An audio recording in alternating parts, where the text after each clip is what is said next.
You don't like being called racist in here. You hate when we use the word racist. You hate being attacked. You hate when we bring up race and everything. But then when we have an opportunity to show that we're not racist, you let me down every time. Every time.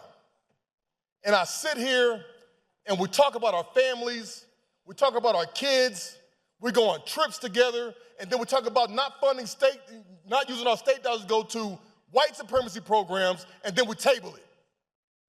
You want to talk about some stuff?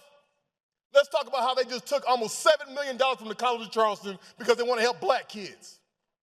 Let's talk about it. Let's talk about all the amendments that are in the state budget right now to defund all the black programs that are going across the state. Let's talk about it. Let's talk about AP African American Studies that was banned from this state. Let's talk about it. Let's talk about the attacks that you got going on people who don't look like you. Let's talk about it. Why do we continuously do this to our kids? Why? South Carolina State Representative Jermaine Johnson has had it with the gaslighting over his colleagues complaining about being called racist while blatantly implementing racist policies. What are you showing your kids? That public funds can go to white supremacy programs? We just had an issue at USC where all those kids felt scared. Matter of fact, we just had the Patriot Front on our steps last week. What are we doing here? Tell me what we're doing. Don't try to explain to me, well, I thought it was this, or nah, it's that. Nah, Jermaine, we want to see equality. We give you an opportunity every single time. And here we go again. I was in the back, I was ready to go just like y'all are. But here we go. Every single time you get an opportunity to show us something different, you show us who you are. They show who they are, then claim what they say and do isn't what they're saying or doing.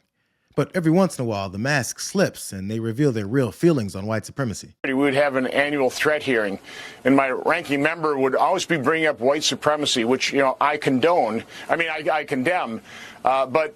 Oops. But don't worry, Ron. Tucker Carlson has your back on your innermost thoughts and beliefs being shot at from the rooftops. I don't want to be dark. I know this is going to be clipped, but at this point, Europe is so, and I love Europe and I'm there constantly and I have family there. I really love Europe truly as an American. Yeah. But it's so degraded, I don't even want to say it. I'm not even going to say would it actually be worse or not. But it's pretty bad right now. It's okay to admit that you think Europe would be much better off if Hitler had won. It's no surprise to anyone that's ever listened to this guy speak or watched him follow behind Vladimir Putin kissing his ass. Well, just on principle, every other group in the world has the right to its own homeland except white people. What? Yeah. Just explain to me how that makes sense. Either no group has the right or every group has the right. Yep. It's really that simple. And if you want to say no group has the right, okay. You might even convince me. I don't know. I'm not a race guy, actually, by my temperament at all. I'd kind of like to ignore it. But as long as some groups have a right to self-determination, then every group has a right. Yep. It's that simple. Yes. And if there's a special carve-out where one group doesn't have a right, you have to explain to me why that group doesn't have that right. Yep. Absolutely. Is that fair? No, it's absolutely fair. I think South Africa is a... What? What the hell is... Why are we playing along with this nonsense? Yeah, it's this narrative has become this massive stream that is turned into rapids on a river that just pulls everyone along. And this narrative just says if you're white, then there's inherently something wrong with you. It doesn't make any sense, and it's leading toward a really bad conclusion, obviously, as it has for every other group targeted in this way has really suffered in a bit, and there are a lot of them, okay? It's not, there are a lot of them. Yep.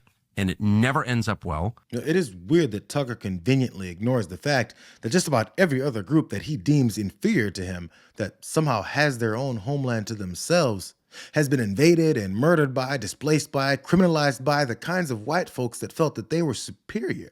And I just don't know why we're playing along where you're not even allowed to say, oh, you haven't been. I don't care anymore, obviously. But again, either every group has a right to self-determination or no group does. You can't have this system where, some groups do or all groups do but one. No. It's all or nothing on this.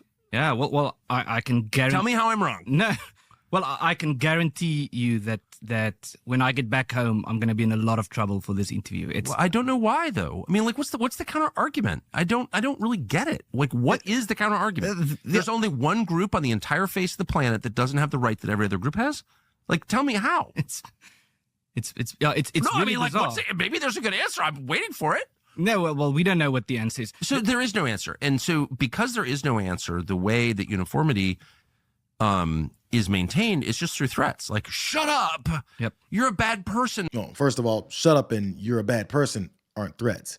That just shows how fragile he is. But he is voicing this insatiable greed that clouds his brain from realizing that indigenous people were here and they were murdered and run off of their homeland. That after his ancestors stole other people from their homeland and savagely forced them to build this country, that their false sense of superiority led to their conclusion that those people are criminals.